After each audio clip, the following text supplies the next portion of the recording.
see klepp saab õige koha peal, et V10 läheb ikka hästi.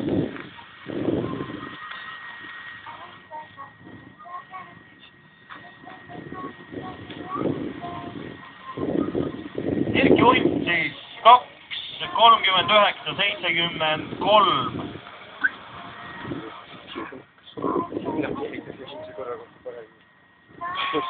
Selle ajaga on midagi teha. Midagi teha, jah. No, põhimõtteliselt on juba sõitnud meil siin natukene kiirema aja ka välja. No tee kiiresti, kurat, ma su vaku tühjaks nüüd. Käsi külmub ära. Anna start ära nüüd, noh. Mis tiitad seal?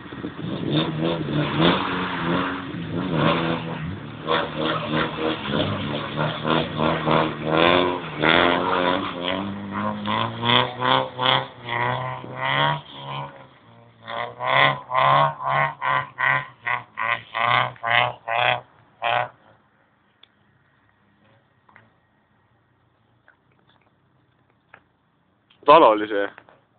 Jaa. Oli vist jah.